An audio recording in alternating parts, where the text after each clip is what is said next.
Yes 12th class बेटा question number 4 तक करवा दिए थे मैंने।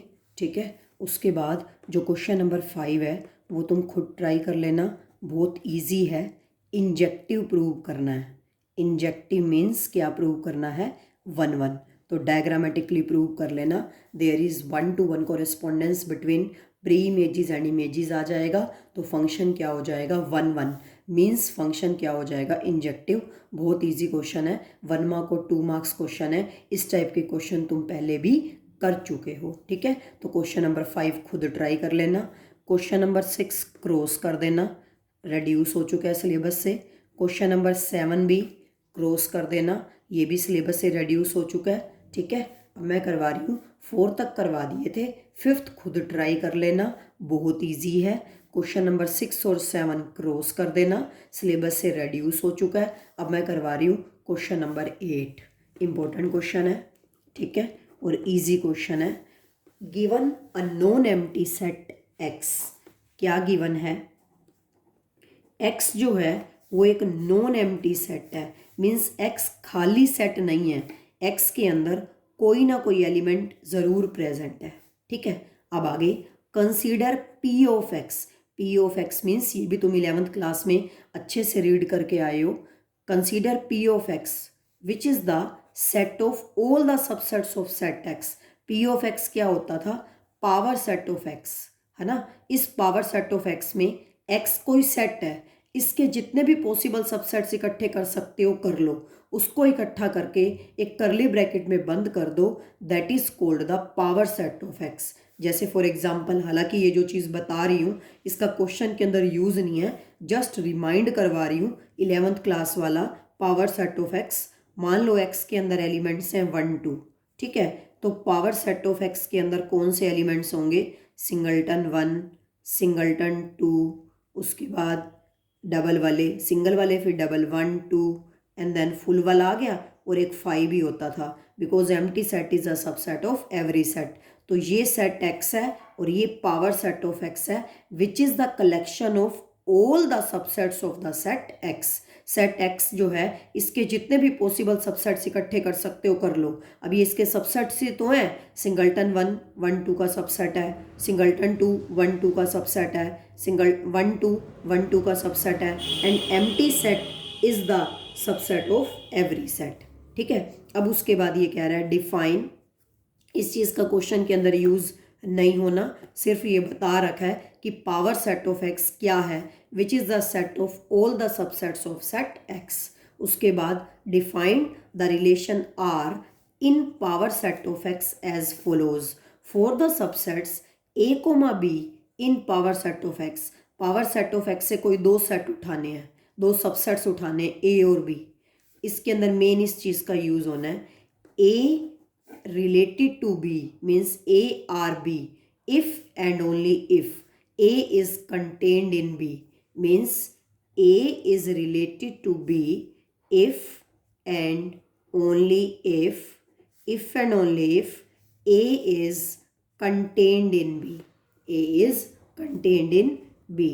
ठीक है, इसके अंदर इफ एंड ओनली इफ का मतलब होता है हमें सीधा भी जाना है और उल्टा भी। फिर चेक करना है is R an equivalence relation on power set of X, justify your answer.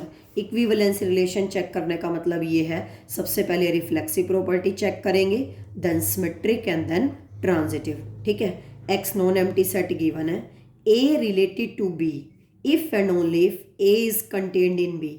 If and only if का मतलब है हमें सीधा भी जाना है और उल्टा भी आना है। ठीक है, मीन्स अगर ए सेट बी से रिलेट कर रहा है तो ए बी के अंदर कंटेन्ड होगा। उल्टी बात, अगर ए बी के अंदर कंटेन्ड है तो इसका मतलब ए बी से रिलेट करेगा। इसको मैं क्लियर करने के लिए एक एग्जांपल दे रही हूँ, जैसे इसके अंदर C is related to D है, तो बाय डेफिनेशन ऑफ आर क्या कहती है, C D से रिलेट कर रहा है तो इसका मतलब C D के अंदर कंटेन्ड होगा। उल्टी बात, अगर मान लो E F के अंदर कंटेन्ड है तो बाय डेफिनेशन ऑफ आर क्या कहता है, E is related to F, इसका मतलब E F से रिलेट करेगा। मैंने तुम्हें दोनों बातें क्लियर कर दी हैं, सीधी भी और उल्टी भी। अगर कोई सेट किसी सेट से रिलेट कर रहा है इसका मतलब वो सेट इस सेट दूसरे सेट के अंदर कंटेन्ड है। ये सीधी बात है, उल्टी बात। अगर कोई सेट किसी दूसरे सेट के अंदर कंटेन्ड है, इसका मतलब वो सेट उस दूसरे सेट से रिलेट कर रहा है। Very simple. इस चीज़ का यूज़ करते हुए, इस कंप्लीटली चीज़ का यूज़ करते हुए हम रिफ्लेक्सिव, सिमेट्रिक और ट्रांजिटिव प्रॉपर्टी चेक करेंगे। फर्स्ट, सबसे पहले कौन सी प्रॉपर्टी चेक करेंगे? रिफ्लेक्सिव। क्लियरली कोई सेट खुद अपने सेट के अंदर तो हमेशा ही कंटेन्ड होगा। सोचने की बात है। देखो 1 2 3 तो हमेशा ही 1 2 3 के अंदर कंटेन्ड होगा। इस सेट के सारे एलिमेंट्स इसके अंदर हैं, तो ए तो हमेशा ही ए के अंदर कंटेन्ड होगा। कोई सेट खुद अपने सेट के अंदर तो हमेशा ही कंटेन्ड होगा। This implies by definition of R. तो आर की डेफिनेशन क्या कहती है? अगर कोई सेट किसी सेट के अंदर कंटेन्ड है तो वो उससे क्या कर जाएगा? रिलेट, है ना? यही तो कहती है आर की डेफिनेशन। तो इसका मतलब ए इज रिलेटेड टू ए। जिस फॉर्म में है ना उसी फॉर्म में लिखना है। यहाँ पे ये नहीं लिखना A comma A belongs to R. No, जिस फॉर्म में है। अगर ए बी के अंदर कंटेंट है, A is related to B, A R B. अगर ए रिलेटेड टू बी है तो A is content in B, A is content in A. ए हम कोई सेट हमेशा खुद अपने सेट के अंदर तो कंटेंट होगा ही होगा। 1 2 3 is always the subset of 1 2 3 और 1 2 3 is always content in 1 2 3। Therefore A by definition of R, A is related to A. This implies R is reflexive. इसलिए आर क्या हो गया? रिफ्लेक्सिव। ठीक है। अब सेकंड चेक करते हैं, सिमेट्रिक। तीनों चेक करनी है बेटा। सिमेट्रिक, सिमेट्रिक के अंदर let A related to B, ये मैं लेके चलूंगी। मुझे प्रूव क्या करना है? B is related to A. ठीक है, यही होता है ना सिमेट्रिक के अंदर। सीधा लेके चलते हैं, उल्टा प्रूव करना होता है। If A is related to B, this implies by definition of R, A B के अंदर कंटेन्ड होगा, क्योंकि ए बी से रिलेट कर रहा है, इसलिए ए बी के अंदर कंटेन्ड होगा। देन क्लियरली अगर ए बी के अंदर कंटेन्ड है तो बी ए के अंदर कंटेन्ड नहीं होगा। वाई? बिकॉज अगर 1 2 3 इसके अंदर कंटेन्ड है, ठीक है, 1 2 अगर 1 2 3 का सबसेट है ना, तो क्या 1 2 3 1 2 का सबसेट है? No, 1 2 3 is not the subset of 1 2। Means अगर ए बी के अंदर कंटेन्ड है तो देखो मैं तुम्हें एग्जांपल दे दिया, बी ए का सबसेट नहीं हो सकता। 1 2 1 2 3 का सबसेट है तो 1 2 3 1 2 का सबसेट नहीं हो सकता। Then if A is related to B, then by definition of R, A is contained in B. Then clearly B is not contained in A. This implies by definition of R, अगर B A के अंदर contained नहीं है तो इसका मतलब B A से relate नहीं करेगा। R लेके ऊपर कट लगा दो, B is not related to A। हम तो लेके चले थे A is related to B और हमने क्या प्रूव कर दिया? B is not related to A। This implies R is not symmetric।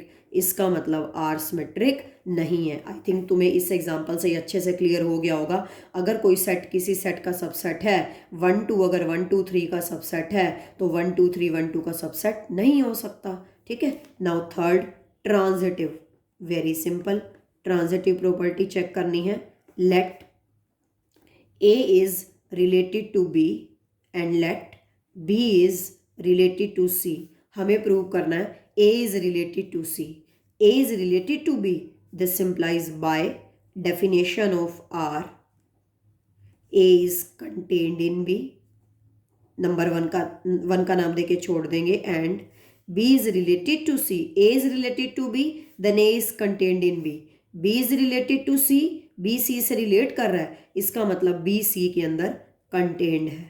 Very simple. देखो from 1 and 2, from 1 and 2, A is contained in B, A B के अंदर contained है और B फर्दर C के अंदर कंटेन्ड है, तो नेचुरल सी बात है A C के अंदर कंटेन्ड होगा। फॉर एग्जाम्पल अगर 1 2 3 के अंदर कंटेन्ड है, A B के अंदर कंटेन्ड है और B फर्दर 1 2 3 फर्दर 1 2 3 4 के अंदर कंटेन्ड है। मान लो A B के अंदर कंटेन्ड है, B C के अंदर, तो क्या A C के अंदर कंटेन्ट नहीं है? Then clearly 1 2 is contained in 1 2 3 4। इस सेट के सारे एलिमेंट्स इसके अंदर है। अगर A B के अंदर कंटेन्ड है बी सी के अंदर कंटेन्ड है, देन क्लियरली ए सी के अंदर कंटेन्ड होगा, ठीक है। तो if A is contained in B and B is contained in C, then from 1 and 2 A is contained in C, A is always contained in C. A C के अंदर contained हो गया, this implies by definition of R A is related to C, this implies R is transitive. लेकिन R equivalence relation नहीं होगा, क्यों? क्योंकि are reflexive है, सिमेट्रिक नहीं है और ट्रांजिटिव है। तो this implies we can say that, क्योंकि इक्विवेलेंस रिलेशन के लिए रिफ्लेक्सिव, सिमेट्रिक और ट्रांजिटिव तीनों प्रॉपर्टीज का होल्ड होना जरूरी है। This implies R is not an equivalence relation, equivalence relation, and that is the answer. Answer इसलिए लिखा, हैंस प्रूव्ड इसलिए नहीं लिखा, पहला नंबर प्रूव नहीं हुआ, दूसरा नंबर उसने चेक करने के लिए पूछा था, उसने ये हमसे पूछा था is R an equivalence relation? No, R is not an equivalence relation, क्योंकि ये रिफ्लेक्सिव है। कोई सेट खुद अपने सेट के अंदर तो कंटेंट करेगा ही करेगा, इसलिए ये रिफ्लेक्सिव है। अगर ए बी के अंदर कंटेंट है तो बी ए के अंदर कंटेंट नहीं है, तो इसलिए आर सिमेट्रिक नहीं है। अगर ए बी के अंदर कंटेंट है, बी सी के अंदर कंटेंट है, देन क्लियरली ए सी के अंदर कंटेंट होगा, इसलिए आर ट्रांजिटिव है। लेकिन आर इक्विवेलेंस रिलेशन नहीं है, क्योंकि आर रिफ्लेक्सिव है, सिमेट्रिक नहीं है, लेकिन ट्रांजिटिव है। लेकिन एक प्रॉपर्टी भी अगर होल्ड ना करे तो भी हम कहेंगे कि वो इक्विवेलेंस रिलेशन नहीं है। तो ये वाला क्वेश्चन नंबर 8 ऐसे करना था। बाकी नेक्स्ट क्वेश्चन हम नेक्स्ट वीडियो में करेंगे। ओके।